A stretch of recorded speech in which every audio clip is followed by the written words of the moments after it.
بعد حمد خدا و درود و رحمت بی‌پایان بر روح پیامبر بشیر و نذیر، سرور کائنات، مفخر موجودات، حمیمه دور زمان، منجی عالم بشریت، یعنی حضرت محمد مصطفی صلی الله علیه و سلم. الحمدلله که این بیگاه بسیار بیگاهی پرفیض و با برکات من رو برد شده. خوندانی اکای ایشان احمد حضور داریم. انشاءالله که هر کجا که نکاح برپا می شود خشنودی پروردگار است. هر کجا که طلاق برپا می شود خشنودی شیطان لعین است و غضب پروردگار. هر کجا که نکاح برپا می شود بین الله ذوالجلال در قرآن امر می کند و همه بنده هاش برای نکاح کردن فانکحوا ما طاب لکم، این امر پروردگار است. نکاح کنید زنهایی که حلال هستند برای شما، پاک هستند برای شما. حبیب خدا صلی الله علیه و سلم النکاح سنتی فمن رغب عن سنتی فلیس. نکاح سنت من است، روش من است، رفتار من است. هر کسی که از همین سنت من روی گردان باشد اگر میگن از امتی من نیست. پس ببین که نکاح هم به آیه قرآن ثابت است و هم به احادیثی که هر باری رسول الله صلی الله علیه و سلم ثابت است. جای دیگر حبیب خدا صلی الله علیه و سلم میگفت تناکحوا تکاثروا توالدوا فانی اباهی بکم الامم یوم القیامه. باز ببین امری پیامبر صلی الله علیه و سلم است که تناکحوا، ای امتی من نکاح کنید، نکاح زیاد کنید. این تناکح. تکاثروا، نسل مسلمان زیاد کنید. تناکحوا تکاثروا توالدوا، تولد زیاد باشد. پیامبر گفت با بسیاری امتم فردا روز قیامت فخر میکنم و بسیاری امتم شاد میشن. و الحمدلله اینم همین خیلی هست که فردا روز قیامت آمنا و صدقنا ببین هر یک چیز اول دارد، مینه دارد، اخیر دارد، تمام میشود. همین دنیا هم یک روز میشود که همین کره زمین هم سیاره هم پیر میشود، تمام میشود. آمنا و صدقنا که باز چی است که قیامت برپا میشود. در همون روز قیامت از همه و همه امتهای از حضرت آدم تا بگیم به پیامبری ما را امت رسول اکرم صلی الله علیه و سلم زیاد هستند. اولین این امت شده داخل بهش میشن که این امت الله ذوالجلال در قرآن وصف کرد که از سعیز بلا کنتم خیر امت اخرجت للناس تأمرون بالمعروف و تنهون عن المنکر. خداوند میگه شما بهترین امت ها هستین. همین امت محمد صلی الله علیه و سلم ببین که الله ذوالجلال شاهدی میته که بهترین است. کنتم خیر امت اخرجت للناس از بین همه امت ها. برای چی؟ برای چی امت محمد صلی الله علیه و سلم الله ذوالجلال بهتر بود؟ به خاطری که در بین این امت چی است؟ تأمرون بالمعروف و تنهون عن المنکر. در بین این امت امر به معروف است، نهی از منکر. برادرای عزیز، اگر امر به معروف نهی از منکر نباشد آدمیزاد جامعه به یک جامعه حیوانی می شود. این ضربت مهنت گفتاری این علما است که جان در کف دست گرفتن. در همون زمانهای سویتی خدا رحمتشون کنه داملا خدمت‌های زیاد کردن، گفتن تا این روز اومد، امروز هم گفتیستن. اگر علما نباشن این جامعه همه گمراه می شود. گر نبودی باغبان این سر می گردد خراب. ببین اگر باغبان نباشد همه نهال درخت خراب می شود، خاک می شود، خشک می شود. و چی است که فقط و فقط جامعه را علما چکار میکنن؟ اصلاح میکنن. گر نبودی باغبان این سر میگردد خراب، آدمی بی تربیت مانند اگر خر میشود. ببین همین علما هستن که مردم راه از چوب فرق میکنن.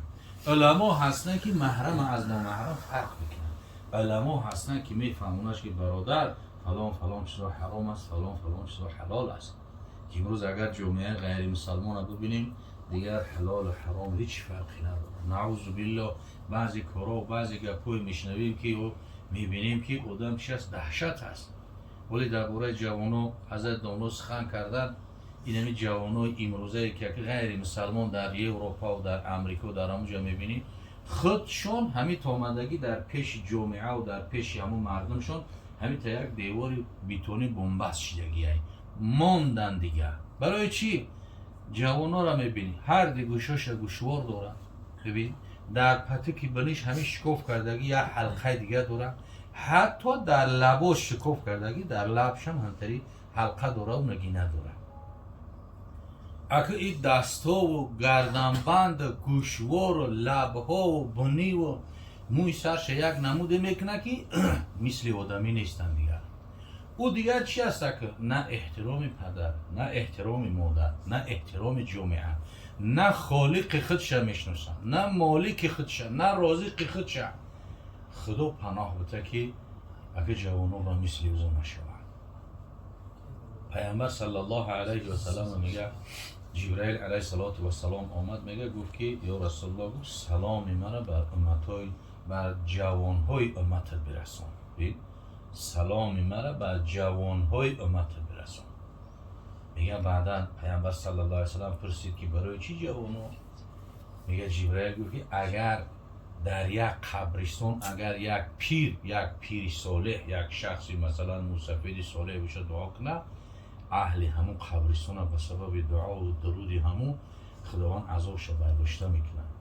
اگر یک جوانی صالحی با تقوای خدا پرست دعا کنه، خداوند از مشرق تا مغرب عذاب قبرستان را برداشته میکنه. ببین مرتبه جوان، فضیلت جوان چقدر بالا است. پس چی هست که هر کجا که نکاح برپا بشود خشنودی الله است. برای چی؟ در نکاح نسل مسلمان و مسلمان زاده زیاد می شود.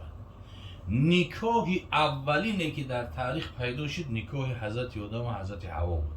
وقتی که حضرت آدم خواب بود، خداوند از قبرغه چپش خلقش کرد، همین حوا را میگیم که زن خلقش کرد. ببین و چی خاطر میگه که آدمی زن نداشته باشه، میگه مرد میگه نصفی آدمه. وقتی که زن گرفت بعد آدم پرم میشه، یعنی بیزن آدم 50% وقتی که زن گرفت بعد 100% پرم میشه. برای چی؟ همون قبرغه چپ و بریده گرفتگی که هستن همون نصفی آدمه. وقتی که زن گرفت قبرغه که هر شما یک جوش شید آدم پرم میشه. آدم زندار از آدم بیزن فرق دارد. آدم زندار چی است؟ آرام است. حتی پیشتر همون سفیدان بیان میکردن که اگر بیزن باشه جوان باشه میگن نماز پیش نداره که پیشش پریشونه به هر طرف، پیشش به هر کجا هر صورت هم میبینه، هر زن هم میبینه، هر چی میبینه، حتما وسوسه شیطان در روش از وجود داره. زندار که باشه آرام. بعدا زن یک نعمت پروردگار است. حضرت حوا را وقتی که خداوند خلق کرد، حضرت آدم که دیدش همین دیدن برابر عاشق شد. چند مراتب پیشتر در خوابش دیده بود. اگر به شرط در خوابش نمیدید یک بار میدیدش، یگان آدم دیدگی نبود. مثل خودش اگر آدم میدید شاید تلخکف میشید ترس بود.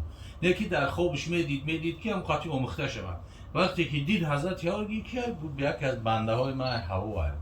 گفت برای که برای کسی به امانت قبول، ما به امانت قبولش کردم. گفت پیش روی خداوند گفت ولی جای یک گپ دیگر ایجوری یک دگاور ایده یک نکاح ولی این تن نفسش میبخشد، تو قبول میکنی. بعد از اولین نکاح برپا شد. شهر حضرت آدم بودن، عروس حضرت حوا بود، خب خطبه خوندگی حضرت جبرائیل بود، ولی از دو جانب الله ذوالجلال بود، ملائکه شاهد شدند. اولین نکاح برپا شد که همون نکاح چیست تا امروز رفته است. وقتی که نکاح برپا شود الله تعالی خشنود می شود، پیامبر خشنود می شود. هر کجا که طلاق برپا شود خشنودی شیطان لعین است، ناخشنودی الله است. پیامبر صلی الله علیه و سلم در حدیث مبارک میگه که ابغض الحلال، بعضی جدا ابغض المباحات آمدگی الطلاق، شومدیده ترین مبغوض ترین مباحات به سوی پروردگار طلاق است. که در طلاق عرش خدا بلرزه میاد، در طلاق شیطان خشنود میشه، در طلاق یک عائله اسلامی برهم میخوره، زن به غم و درد مبتلا میشه، مرد به غم و درد مبتلا میشه، فرزندا به تعلیم و به تربیت میمونن. ببین که باز یعنی مسئله طلاق خیلی در همه جمهوری ما زیاد شدگی است که از چند هزار طلاق میبینی که نصفش قریب چی هست که جدا شدگی هستن. این دهشت هست خودش. پس چی هست که نکاح هم به آیه قرآنی است و هم به حدیث رسول الله صلی الله علیه و سلم ثابت است. نکاح در حالت فرض می شود که خوف زنا باشد. مثلا مرد در یک جا است که یک حالتی است که شهوت غلبه کرده است، خوف زنا است. در همون حالت چی است؟ نکاح فرض می شود به گردن مسلمان تا که مرتکب گناه کبیره نشود. از این حالت در حالت چی است که نفقه رسونده بتونه، مهرش داده بتونه، در این صورت که بعد چی است اومدن میگیرن و اخیران چی است که پیامبر میگه که نکاح چی است؟ سنت من است، روش من. حضرت معاذ بن جبل رضی الله تعالی عنه خدا رحمت و مغفرت کنه، حضرت معاذ یکی از فقیهای صحابه بود، بسیار دوستش می‌داشت.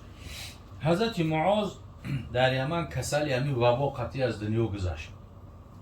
کسل وبا آمد، خیلی آدما مردن، زده تزن داشت، زناش مردن. بعد یک حالت یکی شرکی همون در تنش اوبیلوب رو اومده بود، صحابه خبرگیریش اومدن. خبرگیری اومدن که حضرت همین حضرت معاذ بن جبل نفس کشیدیست است، نفس کشیدیست. بعد اومدن خیلی صحابه این خدر دلبرداریش کردن. هر کسی که البته این به همه معلوم است در کسل وبا باز همین کسل کرونا ویروس هم کسی اگر که به شرطی از دنیا گذشته شد مرتبه شهید می‌یابد. همین وبا است. بعد خیلی صفتش کردن، خدمت کردی در دین، در اسلام، دیگر حضرت هم نفس رفته است، میگه که باز 1 دقیقه پس یا نیم دقیقه پس جونش میبرن. بس صحابه گفتن که حضرت یا معاذ گفتن یگون ارزو و هوس داری که ما بجا بیاریم در دل یگون آرمان نمونه.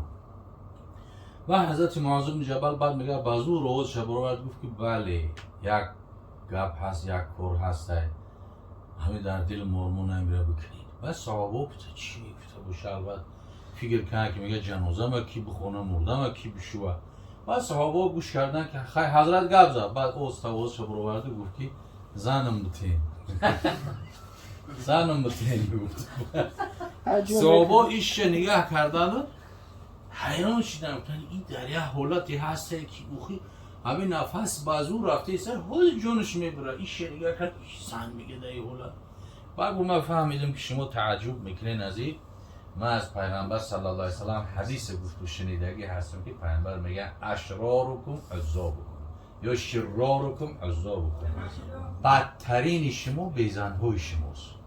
ببین مرده که بیزن پیغمبر دوست نمیداشت، بدترین شما بیزنهای شماست. ولی همین هست که مردک سالش برای که زنش از دنیا گذشته شود، باور کنید اکثر شما دیدگی هستم همین مستفید و همین زنش از دنیا گذشته میشه، 1 سال پس میبینیش که خیلی 10 سال پیر میشه، یعنی از همه میمونه. برای چی؟ جای او زن نه دختر گرفته میتونه، نه پدر، نه مادر، نه پسر، نه نبیره، هیچ کس جای زن گرفته نمیتونه. زن خداوند مخصوص جای چه دادگی است. همین میبینی که در افکار شده هممون زن طاقت میکنه، مقام طاقت میکنه میبرداره، اما مرد بسیار مشکل میشه. بعد چیکار کرد؟ گفت من از پیامبر میرم، من نمیخواهم که در حال از دنیا گذشته شم که بدترین باشم. بعد میگه در افکار زدن از اون محل آوردن، یکون زنک آوردن، نیکوش کردن، از اون در میگه چند متر دورتر رفتن که آواز گریه بلند شد که جون وقت تسلیم کرد. یعنی بیزن از دنیا نرفت. این تو چی اندازه نکاح ضرور میدونستن.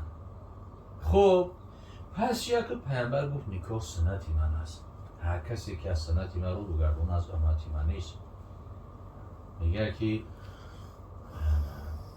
قصر زرین بیزن خوب کلبه ویرانه است. اگر هم یک قصر داشته باشی $1,000,000 دستوز کردگی باشه، ما بازار طلا و نقره باشه و همش کندکاری باشه و 10 اتاژه باشه، نیکی زن نداشته باشه مرد، هیچی ایو. قصر زرین بیزن خوب کلبه ویرانه است. در بیابان بحر مرد آغوش زن کاشانه است. بخت مرد در زندگانی او زن است. هر کی فکری زن ندارد از خیرت بیگانه است. او مصرع خیش میگه که بخت مرد در زندگانی او زن است. بعضی بچه ها شوخی میکنن بعد او را دو میکنن. میگن که بخت مرد در زندگانی دو زن او در دو نیو شاعر او گفتگیه او زن است. بعضی بعد بیفورش بعد دوش میگه او زن است. میگن هر کی فکری زن ندارد از خیرت بیگانه است. پس چی است؟ نکاح همه خیلی ضرورت دارد و زن خودش چی است؟ بهترین نعمت است. حضرت صاحب مسلک میگفت که زن که زهد صلاحیت ورزد جان شیرین فدا کنه ازد. سرخی روی زن ز پنهانی است، سرفرازی او مسلمانی است. شرم رخساره هاش گوهری او ریزای شوهری او. این چنین زن اگر شود موجود رحمت حق تعالی خواهد بود. اگر همین زنی با تقوا باشه و قرآن خوان باشه و با نماز باشه و شوش دوست داشتگی و احترام کردگی باشه، البته چی است؟ رحمت پروردگار است. رسول اکرم صلی الله علیه وسلم در حدیثی که هر بار بیان میکند که لو كنت آمرا احدا ان يسجد لاحد لامرت مرأة ان تسجد لزوجها. رسول خدا صلی الله علیه و سلم بیان کرد که اصلا خودی همین حدیثه انا اسبابش بیان میکنه. سبب همین حدیثه گفتن پیامبر صلی الله علیه و سلم همین بود که یک اعرابی به نزد رسول خدا آمد گفت که پیامبر همه پیامبرای پیشینه به خودشون یک معجزه داشتن. حضرت موسی معجزش عصا بود. عصا را که میپرتاب همه مارا و حجرهای جادوگرا را میخورد. اما یک عصا. عصا را که در بالای دریا میپرتاب کوپرک میشد، همه خلق با بالاش میرفتن میومدن. اگر هوای گرم بیابان میشید در زمین میخلوندش، درختی کلان میشد در سویش همه دم میگرفتن. اگر حضرت موسی خواب میکرد به یک صورت میشید که گلا و رمش دور نمیکرد. همه عصا یک معجزه بود. حضرت عیسی روح الله علیه السلام، عیسی مسیح همین کوزه پشت مادرزات گربتی هستن کود همون مادرزات همین تا دستش قطعی محس میکشید، خدا را یاد میکرد میانش رستا میشید. کسلی های پوست همین تا محس میکشید پوستش صحت میشید. کوری مادرزات محس میکشید دعا میکرد چشمش بینا میشید. این معجزه او بود. گوه هر یک پیامبر به خودش معجزه داشتن. معجزه تو چی است که من ایمان بیارم؟ پیامبر صلی الله علیه و سلم اعرابی را گفت که هر چیزی که دلت میخواد بگو، من دعا میکنم خداوند دعامو مستجاب میکنه. میگه اعرابی نگاه که طرف راست شب بعدا دید یک درختی خشک شده قاق شدگی خرما را دید. بعد گفت که دعا که همه خرما درخت سبز شوه، خرما بگیره، با صدا فصیح قطعی تو سلام کنه، با پیغمبری تو گواهی بده، بعد من باور میکنم. میگه پیامبر صلی الله علیه و سلم دعاش تمام نکرده بود، با قدرت پروردگار درخت سبز شد، درخت خرما گرفت. از درخت میگه صدای همیشه فصیح برآمد که السلام علیکم یا رسول الله، اشهد ان لا اله الا الله و اشهد ان محمد رسول الله. میگه درخت همین تگو درخت از جوش بید. پیامبر اشاره کرد و جوش ایستاد. اعرابی اومد مثل که همین آدم در نماز سجده میکنه، دستای پیامبر بوسه کرد، زانوهای پیامبر بوسه کرد، خواست که مثل نماز رسول خدا را سجده کنه. سجده کردن غیر از خدا برادرها این شرک کفر است. من سجد لغیر الله فقط اشرک، من سجد لغیر الله فقط کفر. کسی که غیر خدا را به نیت عبادت اگر سجده کنه مشرک میشود، کافر میشود، از دین بدین میشه. بعدا پیامبر خدا صلی الله علیه و سلم نگذاشتش سجده کردن، همه حدیث بعد گفت لو كنت آمرا احدا ان يسجد لاحد. اگر به من امر میشد، پیغمبر میگه اگر به من امر میشد کسی غیر از خدا کسی را سجده کند، لامرت مرأة ان تسجد لزوجها. هر آینه من امر میکردم که زنهای امتی من شوهرشون را سجده کنند. برای چی؟ لعظم حقها، از جهت بزرگی حق شوهر. برای همین است که بزرگای خدا میگفتن که اگر زن طاعات مریم کند، زی خونی دیده سجدگاه نم کند، اگر زن به مثل مادر حضرت عیسی مریم عبادت داشته باشه که اگر این زنها را تا قیامت همش جمع کنیم به ناخون مریم برابر نمیشن. ببینید در قرآن یک سوره سوره مریم خداوند در قرآن زن صفات کردگی زن بسیار یک زنه که مریم مقدسه بود، از هیچ از پیغمبر خدا به دنیا آمد حضرت عیسی به پدر.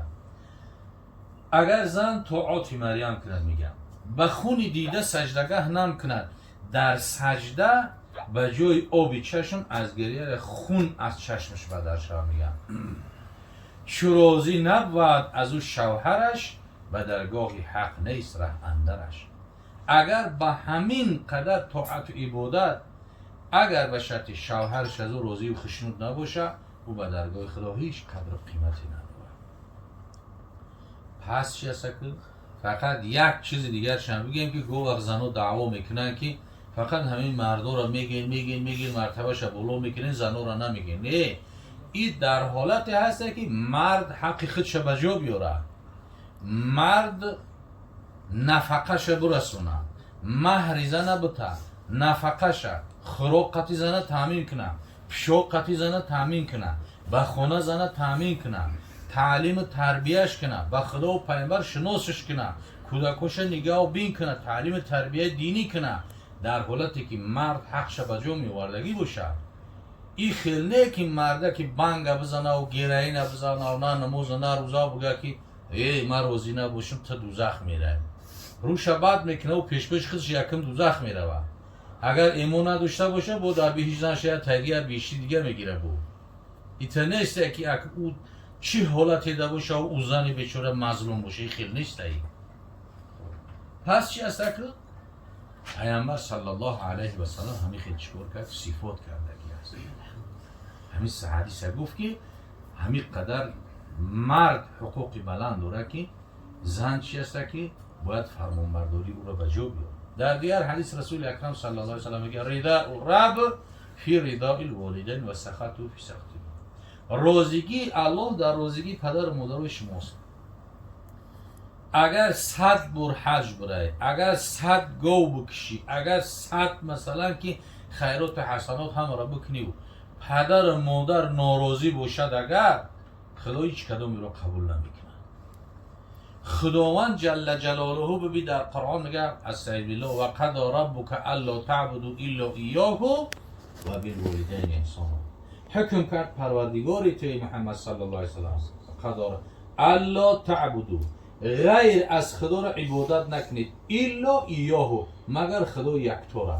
ببین که بعد از عبادت خودش الله ذوالجلال اولین چیزی که امر کرد گفت و بالوالدین احسانا، و پدر و مادرتون نیکویی کنید. پدر و مادر یک گوهر نایاب است. یعنی پدر و مادر کم تلوری سالتون بروه و میگویی همین اوچکم زنده باشه، همین دستام قطعی در بالای کتیفم در بالای سرم بگردانمش، یا پدرم زنده باشه که دستام قطعی در بالا بگردانمش. پدر و مادر همین قدر احترام و قدر قیمت داره که حتی که در همون زمانهای پیش سالو پیش در جای پدر و مادر نمی نشستن که به احترامی می شود. گفتن لباسی پدر و مادر را در زمین میدن به احترام می گرفتنش که این لباسی پدر یا مادر من. همین تعلیم و تربیه ها در همین مردم از تعلیم و تربیه بخاری شریف و مردم کوهستان بود، لیکن در آمدن 60-70 سال حکومت شوروی دیگه هم ارالش دیگه نه قدر پدر نه قدر مادر نه هیچ دیگر نه. پس چی است که این برای مرد است. برای مرد بعد از حق الله تعالی حق پدر و مادر است. برای زنها چی؟ پیامبر گفت رضا و رب فی رضای بعلها و سخط رو فی سخط.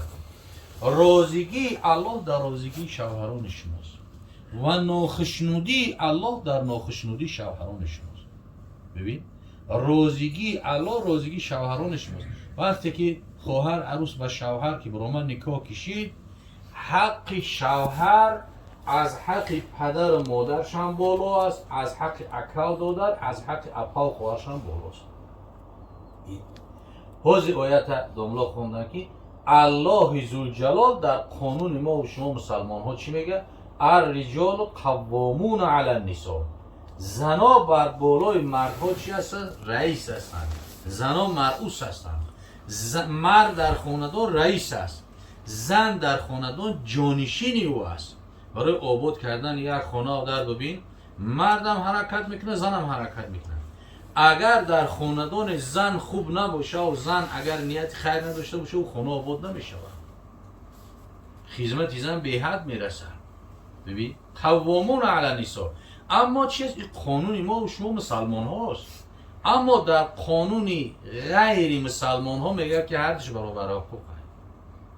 حالا که مرد از زن 70 عضو زن از 70 عضو مرد فرق داره. کاری را که زن کرده میتونه مرد نمیتونه هیچ وقت. کاری را که مرد کرده میتونه زن کرده نمیتونه. هر کدومش خداوند در جای خودش خلق کرده. برای همین چی هست که مرد قوامون گفت. مرد چی هست که رزق به خاندان میاره، خاندان حمایت میکنه، کودکان را تعلیم و تربیت میکنه. چی هست که نانوار هم مؤسسه رزق میگیره میاره، خانه را حمایت میکنه. در خاندان خدمت بیرون خانه مشکل‌تر است او را به جا میاره. زن هم چی است به خودش وظیفه ها داره. پس چی است که همین حدیثی که رسول اکرم صلی الله علیه و سلم گفت چی است که همه چیزا همین چیز معتبر است که جوانو باید که در این مسئله آگاه باشن. البته که زن خوب، دختری خوب و دختری قرآن خوان و نماز خوان و بشر و به حیا یگان مثلا که معدن نیست که بگیم که بهترینش یاپونسکی بریم همون دختر و یاپونسکی را بگیریم. نه یا بگیم گرمانی را بگیریم ای زورا میگن ولی میگن که ماشینوی گرمانی ماشینوی یاپونیا همه در زورای بریم بگیم اگه این زن این دختر نه چوب است نه پلاسماس نه آهن نه تنکای نه پولیتیلین نه میس قرغاشی می این معدن نیست که یک زود بگیره بروش. انا همون زنها و دخترای پاک دامن با علم و با مدنیت با معرفت با سواد با عقل با خیرت باید در خاندان مردم ما و شما تعلیم تربیت تعلیم تربیت و این تنه که همین صنف دیگه سیمش یک تلفن دیگر در دست شاید دیگر خدا پناه بده دیگه چی میشه. خدا پناه بده. یک چیزایی امروز میشنویم که خدا پناه بده. ولی یک تشور قصه کردیستن که یک دعاخون آورده است همین دخترم جین داره. همین دخترم جین داره یا رقیه خونم میاره که امرا بخونش گفته. بعد او رقیه خون میگه چیکار میکنم؟ میگه نمی میخنده بوی قمیسته یکم وقتش گرم میزنه. هیچ تلفن در تای دست شاید پورپا در تای سرش میکشه و با همون کدام بچه که دیگه هم گرم میزده مسخره بازی قط میخندیده. ای کمپیر مثبت بیچاره خیالش که جین داره خودش تو پاکه نزد تلفن داره. ببین همین تلفن هم چیست برای او لازم نیست. در سلامتیشون هم ضرر داره. یعنی در سلامتی هم ضرر داره. در مردم چقدر قوای مرد میکشه ضرر داره. اگه امروز همین چیز به این قریب نمیشه همین و مخته شدگی همه همین جامعه پیشرفت همیشه شدگی. لیکن در اون چی لازمه؟ در حالتی که نه مکتبی میونه میخونه چی لازمه؟ این مسئله باید که احتیاط داشته باشیم. تلفن داشته باشه گاه تلفنک شه بگی بگی در درون همون چیه؟ چی را تماشا میکنه در کجا میدرویه؟ همین سخت باید که ما و شما رعایت داشته باشیم. اگر رعایت نکنیم فردا روز قیامت در نزد خدا جواب میدیم. همین دین مبین اسلام که پدر و بابا و اجداد و بیبی‌های ما شما آوردن همین را به ما و شما رساندن باید ما و شما در این امانت خیانت نداشته باشیم باید به دیگران برسانیم. خداوند این خواهر عروس همراه شاه داماد بخت سعادت و عمر دراز و صحت فرزندای صالح صالحه و عالم عالمه فرزندای حافظای قرآن فرزندای خادمای شریعت نصیب روزیشون میگردانا و جمیع بچه های مسلمان بیزن صاحب زنای پاک دامن بگردانا دخترای به شوهر الله ذوالجلال برده ها و بچه های چی از به نماز و به طاعت و عبادت خوب نصیب روزی بگردانا.